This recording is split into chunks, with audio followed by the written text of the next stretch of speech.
فرماتے ہیں الحمدللہ، الحمدللہ الگ اور حمد الگ ہے. یہ الاستغراقی کہلاتا ہے، جس میں عموم کا معنی ہے. جو آپ معنی کرتے ہیں تمام تعریفیں، یہ تمام ال سے لیا گیا ہے. الاستغراقی، المعنی تمام، جميع اور کل. تمام حمد، تمام تعریفیں للہ، اللہ تعالیٰ کے لیے ہیں. حمد جو ہے، اس سے مراد یہ ہوتا ہے کہ جو محمود ہے، جس کی تعریف آپ کر رہے ہیں. ایک ہوتا ہے حامد، تعریف کرنے والا، اور ایک ہے محمود، جس کی تعریف کی جا رہی. تو حامد ہم سب ہیں، تعریف کرنے والے، اور محمود اللہ کی ذات ہے. تو حامد کا حمد کرنا، اس کا معنی یہ ہے کہ اپنے محمود کے محاسن کو ذکر کرے. جس کی تعریف کی جا رہی ہے، جس ذات کی، اس ذات کے محاسن اور اس کی خوبیاں. اور اللہ وہ ذات ہے جس کے محاسن ہی محاسن اور خوبیاں ہی خوبیاں ہیں. ایسے محاسن، ایسی خوبیاں جو کمال کی، جن میں کوئی نقص نہیں. تو اللہ رب العزت کے محاسن کا ذکر کرنا، اس کی خوبیوں کا ذکر کرنا، پوری محبت کے ساتھ، کسی کراہت کے بغیر، تعظیم کے ساتھ اور اس کے اجلال کے ساتھ، یہ حقیقت حمد ہے کہ وہ ذات محمود ہے، ہم حامدین ہیں، تعریف کرنے والے. اور الحمدللہ جو آپ نے پڑھا، یہ صیغہ حمد، الحمدللہ صیغہ حمد، اور میں اور آپ حامدین، اور اللہ کی ذات محمود. تو اللہ وہ ذات ہے جو ہر قسم کی حمد کا مستحق ہے، کیونکہ اس کے سارے کام، سارے افعال اور اس کی ساری جو صفات ہیں اور اس کے سارے نام جو ہے، وہ ایسے کامل و اکمل ہے کہ نہ ان میں کوئی نقص ہے اور نہ کسی نام اور صفت میں کوئی دوسرا شریک ہے. جب کوئی شریک بھی نہیں اور کوئی نقص بھی نہیں، پھر اللہ تعالیٰ ہی ہر قسم کی حمد کا مستحق ہے. اگر کوئی نقص ہوتا تو پھر ہر قسم کی حمد اس کی نہ ہوتی، اور کوئی شریک ہوتا تو پھر بھی ہر قسم کی حمد اس کی نہ ہوتی، بلکہ جو شرکاء ہیں ان کی بھی حمد کرنی پڑتی. تو حمد تقسیم ہو جاتی. یہ عقیدہ پھر باطل ہو جاتا ہے. عقیدے کی صحت اور سلامتی یہ ہے کہ ہر قسم کی حمد اللہ کے لیے ہے، کیونکہ اللہ تعالیٰ ہی وہ ذات ہے جو ہر کمال کا مستحق ہے. اس کے تمام محاسن اور اس کے تمام صفات جو ہیں وہ ایسے کامل و اکمل ہیں کہ ان میں کوئی نقص نہیں ہے. اور اللہ تعالیٰ ان ساری صفات میں اور سارے ناموں میں وحدہ لا شریک لہ، کوئی اس کا شریک نہیں ہے. لہذا ہر قسم کی حمد اللہ تعالیٰ کے لیے. یہ حمد آپ کس بات پر کر رہے ہیں آج؟ الذی ارسل رسولہ، اس بات پر کہ اللہ تعالیٰ نے بھیجا اپنا رسول. اور کیسے بھیجا؟ بالہدا، ہدایت کے ساتھ، و دین الحق، اور دین حق کے ساتھ. تو اللہ تعالیٰ تعریف کا مستحق ہے رسول بھیجنے پر ہماری ہدایت کے لیے. کیونکہ جب اس نے رسول بھیجا تھا، وہ دور جاہلیت کا دور تھا، سیاہ کاری کا دور تھا، ہر گناہ موجود تھا. ان اللہ نظر الی اہل الارض فماقتہ عربهم وعجمهم، وہ دور تھا کہ اللہ تعالیٰ نے تمام اہل ارض کو دیکھا اور کسی نے اللہ کو خوش نہیں کیا. سب کا عقیدہ، منہج، خلق، عمل اتنے خراب تھے کہ اللہ رب العزت سب سے ناراض ہونے کا معنی اللہ کے عذاب کی حجت ان پر قائم ہو چکی تھی. مگر اللہ تعالیٰ نے عذاب نہیں بھیجا، رسول بھیج دیے. تو کیوں نہ اس کی حمد کریں، اس کا شکر ادا کریں اس عظیم الشان نعمت پر. اور رسالہ بھیجا اس نے رسول اپنا رسول. رسول وہ شخصیت ہوتی ہے جس کو اللہ رب العزت مستقل وحی اور دین عطا فرمائے اور اس دین کو پہنچانے پر مامور کرے. یہ دو چیزیں ہیں. رسول وہ شخصیت جو صاحب شریعت ہو، نئی وحی اس تک بھیجی جائے اور اس شریعت اور وحی کو آگے پہنچانے پر مامور ہو. تو آپ اللہ کے رسول ہیں اور اللہ تعالیٰ نے بھیجا بالہدا، ہدایت کے ساتھ، ایک ایسے ضابطے کے ساتھ جو مکمل ہدایت ہے، مکمل ہدایت۔ الیوم اکملت لکم دینکم، جب وہ پوری کی پوری ہدایت ہے تو پھر یہ ہدایت جو ہے اس کو آپ علم نافع کا نام دیں، نفع بخش علم، بالہدا اے بالعلم النافع، کہ اللہ تعالیٰ نے اپنے رسول کو بھیجا علم نافع کے ساتھ۔ ودین الحق، سچا دین جس پر عمل کیا جائے، تو پھر دین حق سے مراد العمل الصالح، اور یہ دو عناصر ہیں ہر بندے کی کامیابی کے لیے، کہ اس کی بنیاد علم نافع پر ہو اور اس کی بنیاد عمل صالح پر ہو۔ علم نافع کیا ہے؟ اللہ کی وحی کا علم، اور علم نافع کیا ہے؟ وہ علم جس پر عمل بھی ہو۔ اگر علم تو ہو عمل نہ ہو تو وہ نافع نہیں ہوتا، اور اگر علم تو ہو مگر اللہ کی وحی کا نہ ہو وہ بھی نافع نہیں۔ تو علم نافع میں یہ دو چیزیں، کہ وہ اللہ تعالیٰ کی وحی کا علم اور اس پر عمل۔ لہذا دین الحق، عمل صالح کا نام مزید عمل کی اہمیت کو اجاگر کرنے کے لیے کہ ایک انسان کی کامیابی اور سعادت ان دو بنیادوں پر ہے، ایک بنیاد علم نافع کی ہے اور دوسری عمل صالح کی ہے۔ اور اس میں تنبیہاً یہ بات عرض ہے کہ دونوں بنیادیں کون فراہم کرے گا؟ ارسل رسول، رسول اس کو کس نے بھیجا؟ اللہ رب العزت نے۔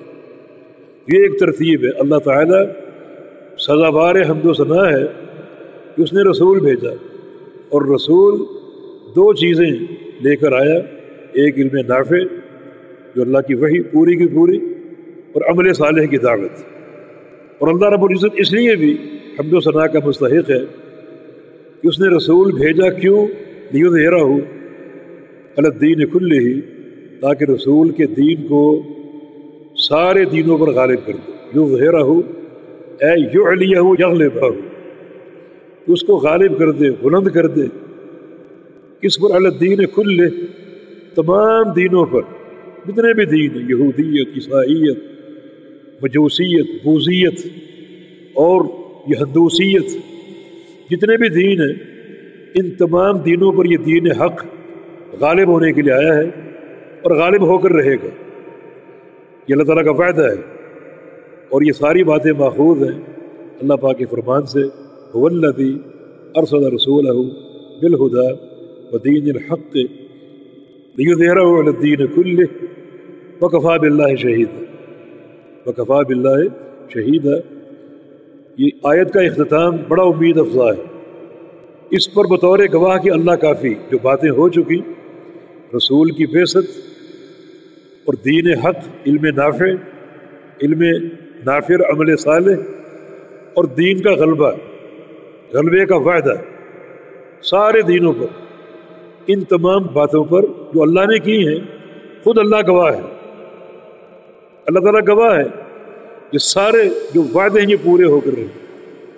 رسول کی بعثت ہو چکی، علم نافع آ چکا، عمل صالح کی دعوت آ چکی، اب اس دین کا غلبہ علی مر الدہور، یہ غلبہ بھی حاصل ہوتا رہا، اور ایک وقت آئے گا یہ دین محمد رسول اللہ صلی اللہ علیہ وسلم کا تمام دینوں پر غالب آ جائے، اور اس زمین پر ایک دین باقی بچے گا، اور وہ یہ دین حق محمد رسول اللہ صلی اللہ علیہ وسلم کا۔ باقی سارے دینوں کا خاتمہ ہو جائے گا اور اللہ تعالیٰ کا وعدہ پورا ہو جائے گا۔ واشہد ان لا الہ الا اللہ وحدہ لا شریک لہ، اور میں گواہی دیتا ہوں، گواہی جس کا اقرار زبان سے ہوتا ہے اور جس کی تصدیق مخفی انسان کے دل میں ہوتی، اور جس کی تصدیق ظاہر انسان کے عمل سے ہوتی، تب پوری گواہی بنتی۔ واشہد، میں گواہی دیتا ہوں، اقراراً و تصدیقاً و عملاً، زبان کے اقرار کے ساتھ، دل کی تصدیق کے ساتھ، اور جسم کے سارے اعضاء کے عمل کے ساتھ میں گواہی دیتا ہوں ان لا الہ الا اللہ، کہ نہیں ہے کوئی معبود حق سوائے اللہ تعالیٰ. معبود ہیں جن کو لوگ پکارتے ہیں مگر وہ حق نہیں ہے. معبود حق صرف ایک ہی ذات ہے اور وہ اللہ کی ذات. لا الہ الا اللہ. میں اس کی گواہی دیتا ہوں اقرار و تصدیق کے ساتھ اور اس پر عمل کے ساتھ کہ پوری زندگی عملاً اسی اللہ کی عبادت کروں گا، عقیدتاً اسی کو مشکل کشا مانوں گا، حاجت روا مانوں گا اور اس گواہی پر قائم رہوں گا. وحدہ لا شریک لہ، یہ تاکید ہے. لا الہ الا اللہ میں بات پوری ہو چکی، لیکن وحدہ لا شریک لہ اس کو دوبارہ یہ جملے لائے کلام سابق کی تاکید کے لیے. وحدہ یہ تاکید ہے الا اللہ کی، وہ اللہ ایک ہے. الا اللہ اس کے سوا کوئی معبود حق نہیں ہے، وہ اکیلی ذات معبود حق ہے. وحدہ وہ اکیلا ہے، یہ مزید اس کی تاکید ہے. اور لا شریک لہ یہ تاکید ہے لا الہ، کوئی معبود نہیں، اور لا شریک لہ اس کا کوئی شریک نہیں ہے. یہ توحید یعنی مؤکد ایک تاکید کے ساتھ عقیدہ توحید کا ذکر ہو رہا ہے. یہ تکرار اس لیے تاکہ اس کی اہمیت اور واضح ہو جائے اور آپ اس عقیدے کو سمجھیں اور قبول کریں اور اپنائیں. اس سوچ کے ساتھ اس کی سوا کوئی چارہ کار نہیں. یہ عقیدہ حتمی ہے اور قطعی ہے، کوئی اس کا بدل نہیں، کوئی دوسرا راستہ نہیں. اقرارا بہ و توحیدا، اقرارا یہ تمیز اشہد، اس کا تعلق اشہد سے نا، یعنی اشہد اقرارا بہ و توحیدا، میں گواہی دیتا ہوں اس ذات کے اقرار کے ساتھ اور اس کی توحید کے اعتراف کے ساتھ. یعنی گواہی یہ خالی ہوائی گواہی نہیں ہے کہ کچھ باتیں کر دی جائیں بغیر کسی سوچ کے، یہ مکمل فکر کے ساتھ، مکمل اقرار کے ساتھ اور اس کی توحید کے فہم اور اس کی توحید کے اعتراف کے ساتھ. واشہد ان محمدا عبدہ ورسولہ، اور میں اور گواہی دیتا ہوں کیا کہ محمد صلی اللہ علیہ وسلم عبدہ اس کے بندے ہیں، ورسولہ اور اس کے رسول. محمد یہ نام اس میں گرامی ہے ہمارے پیارے رسول صلی اللہ علیہ وسلم. محمد کا معنی تعریف کیا ہوا. یہ وہ شخصیت ہے جو ہر لحاظ سے ہر دور میں ہر مقام پر ہر وقت تعریف کا مستحق، تعریف کا مستحق. نہ یہ کہ اس کی مذمت کی جائے یا نعوذ باللہ ان کو گالی دی جائے یا ان کی شان میں گستاخی کی جائے، نہیں، مستحق کی تعریف ہے اللہ تعالیٰ کی توفیق سے. یہ تعریف اللہ کی عطا ہے. اللہ مستحق حمد ہے استقلالاً، اس کی تعریف مستقل ہے، وہ خالق اور مالک ہے اور اس کی تمام صفات صفات کمال ہیں. اور محمد صلی اللہ علیہ وسلم تعریف کے مستحق ہیں اللہ تعالیٰ کی عطا سے، ان خوبیوں کی بنا پر جو اللہ نے آپ کو عطا کی، استقلالاً نہیں بلکہ اللہ کی دین اور اس کی عطا ہے. تو آپ محمد ہیں صلی اللہ علیہ وسلم، ہر لحاظ سے تعریف کے مستحق.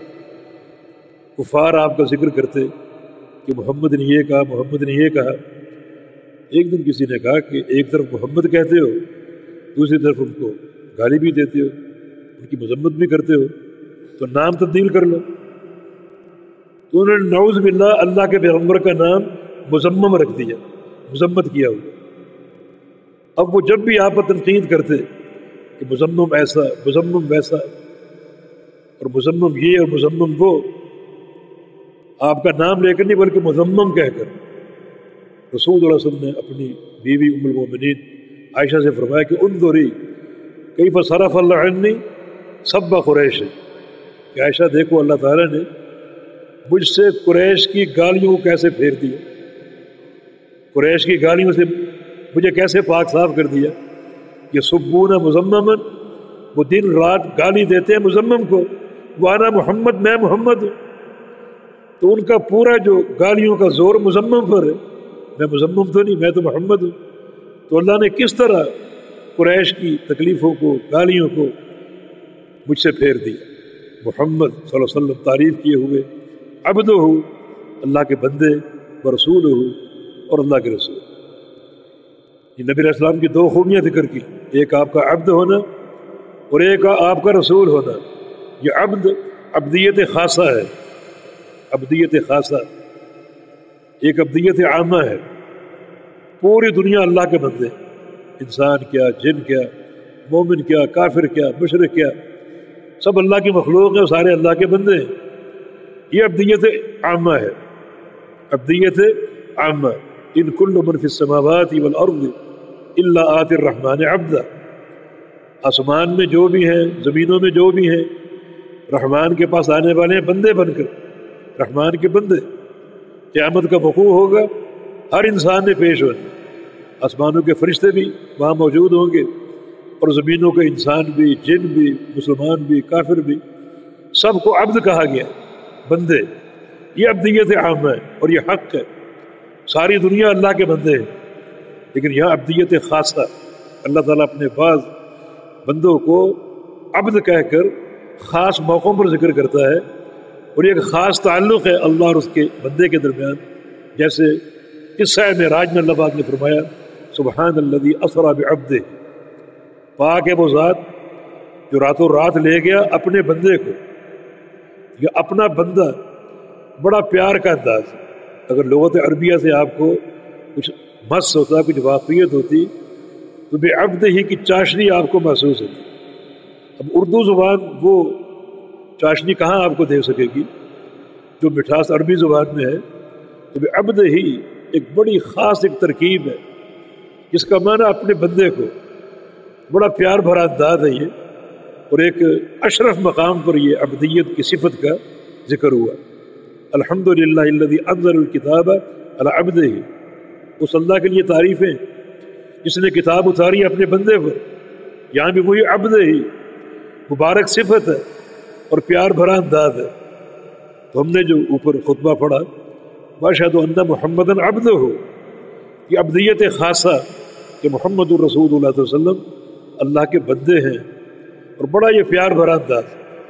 یہ رد ہے ایک گمراہ فرقے کا جو رسول اللہ علیہ وسلم کے بارے میں غلو کا شکار ہے کہ رسول جو ہیں جناب وہ مختار کل ہیں، رسول جو ہیں وہ عالم الغیب ہیں، رسول جو ہیں وہ بگڑی بنانے والے ہیں۔ تو رسول میں الوہیت کے، ربوبیت کے اوصاف پیدا کرنے کی کوشش کرتے ہیں۔ نہیں، آپ عبد ہیں، اللہ کے بندے، اللہ کے بندے ہیں۔ عبد میں معبود کی صفات نہیں ہوتی، معبود کی صفات نہیں ہوتی۔ تو یہ غالی قسم کے لوگوں پر رد ہے جو کہتے ہیں کہ وہی جو مستوی عرش تھا خدا ہو کر اتر پڑا مدینے میں مصطفیٰ ہو۔ استغفر اللہ، جو کل تک معبود تھا، عرش پہ مستوی تھا، وہی معبود محمد بن کر نیچے آ گیا۔ یہ غلو نہیں، آپ عبد ہیں، وہ معبود ہے۔ عبد میں معبود کی صفات نہیں ہوتی، اور رسول آپ اللہ کے رسول ہیں۔ اس صفت میں بھی ایک گمراہ فرقے کا رد ہے جو نبی علیہ السلام کے بارے میں تساہل کا شکار ہے۔ آپ اللہ کے رسول ہیں، رسول مانو۔ یہ فرقہ جو گمراہی کا شکار ہے نبی علیہ السلام کے تعلق سے، وہ رسول کی بات نہیں مانتا، رسول کا فرمان موجود ہو غیروں کی باتوں کو ترجیح دیتا۔ رسول کا مقام تو اطاعت کا، رسول تو اپنی اطاعت کروانے آیا ہے۔ جو رسول کی اطاعت نہیں کرتا اس نے آپ کو اس مقام سے گرا دیا۔ یہ پرلے درجے کا تساہل اور آپ کے مقام سے انحراف ہے۔ تو نبی علیہ السلام کے بارے میں جو دو طرفیں ہیں، ایک طرف غلو کی ہے اور ایک تساہل کی، شیخ نے اس خطبے کے ذریعے دونوں کو رد فرما دیا کہ آپ مشکل کشا نہیں ہیں، معبود نہیں ہیں، مختار کل نہیں ہیں، بلکہ اللہ کے بندے ہیں، اور آپ رسول ہیں جس کا تقاضا یہ ہے کہ آپ کی اطاعت کیجیے، فرما برداری کیجیے۔ یہ آپ کا مقام ہے، اپنی اطاعت کروانے آئے ہیں۔ اور پھر صلی اللہ علیہ وعلی آلہ وصحبہ، اللہ تعالیٰ رحمتیں فرمائے۔ یہ صلاۃ جو ہے جب اللہ کی طرف منسوب ہوگی تو اس کا معنی اللہ کا حمد کرنا اپنے رسول کا۔ کہاں پر؟ الملأ الاعلی کی موجودگی، الملأ الاعلیٰ یہ فرشتوں کی سب سے بڑی جماعت ہے. جیسے ہمارے ہاں یعنی سینٹ ایک بڑی ایک کابینہ شمار ہوتی ہے، ایک ہائی ایک کلاس کی ایک جماعت شمار ہوتی ہے، فرشتوں کی جو ہائی کلاس ہے سینٹ الملأ الاعلیٰ ہے. اللہ تعالیٰ کا ملأ الاعلیٰ کے سامنے اپنے رسول کا ذکر کرنا، رسول کی صفات کا ذکر کرنا، رحمتوں کو نزول فرمانا، یہ ہے صلی اللہ، کہ اللہ آپ پر رحمتیں فرمائے، اللہ تعالیٰ آپ پر رحمتیں فرمائے، آپ پر وعلی آلہ وصحبہ، اور آپ کی آل پر بھی اور آپ کے صحابہ پر بھی. یہ آل کا ذکر اور اصحاب کا ذکر، اس میں بھی دو جماعتوں پر رد ہے. ایک تو اباضی نواصب جو آل رسول کی تکفیر کرتے، ان کی شان میں گستاخیاں کرتے، خوارج، تو آپ کی آل پر تاکہ رد ہو خوارج کا اور نواصب کا، جنہوں نے اپنے سینوں میں اللہ کے پیغمبر کے آل کی عداوت کو نصب کر دیا اور قائم کر دیا، اور اصحاب فرما کر رد کیا ان رافضیوں کا جو اللہ کے پیارے پیغمبر کے صحابہ کی تکفیر کرتے ہیں اور ان کو گالی گلوچ اور تبرہ کرتے ہیں. تو اس طرح یہ آل و اصحاب فرما کر بھی اپنے منہج کا ذکر کیا ہے. ہمارے منہج میں آل کی محبت بھی فرض ہے اور اصحاب رسول کی محبت بھی فرض ہے. اور اللہ کے پیغمبر کی آل سے مراد دو چیزیں ہو سکتی ہیں، یا تو ہر مومن متقی جو آپ کا فرما بردار ہے وہ آپ کی آل ہے اور یہ بات نصاً ثابت ہوتی، یا پھر مخصوص آپ کا خاندان، آپ کے اہل بیت. اہل بیت کی دو قسمیں، ایک اہل بیت وہ ہیں جن سے آپ کا تعلق خون کا تعلق ہے، جیسے آپ کی بیٹی فاطمہ، علی آپ کے داماد، آپ کے خاندان کا ایک فرد، خونی رشتہ ہے. اور ایک اہل بیت وہ ہیں جن سے رشتہ ہوتا ہے مصاہرت کا، دامادی کا، جیسے آپ کی جو ہے وہ بیویاں امہات المومنین، وہ بھی آپ کا اہل ہے، وہ رشتہ مصاہرت کا رشتہ ہے. اور فاطمہ اور علی آپ کے اہل ہیں، یہ خون کا رشتہ ہے. دونوں رشتے جو ہیں وہ آل اور اہل قرار پاتے ہیں. تو آل فرما کر رد کیا ہے خوارج اور نواصب کا، اور اصحاب فرما کر رد کیا ہے روافض کا. وسلم تسلیم مزیدہ، اور اللہ آپ پر سلامتی بھی عطا فرمائے، صلاۃ بھی اور سلام بھی، تاکہ عمل ہو جائے اللہ کے فرمان پر. یا ایھا الذین آمنوا صلوا علیہ وسلموا تسلیما، صلاۃ اور سلام دونوں، کہ میرے پیغمبر پر صلاۃ بھی بھیجو اور سلام بھی، درود بھی اور سلام بھی. تسلیم مزیدہ، مزید تسلیم، جو تسلیم بھیجی اس سے بڑھ کر، اور بھیجی اس سے بڑھ کر، اور بھیجی اس سے بڑھ کر، جو کبھی ختم نہ ہو، یہ چلتی رہے، بھیجی جاتی رہے، اور بڑھ چڑھ کر آپ کی طرف بھیجی جاتی رہے. جی.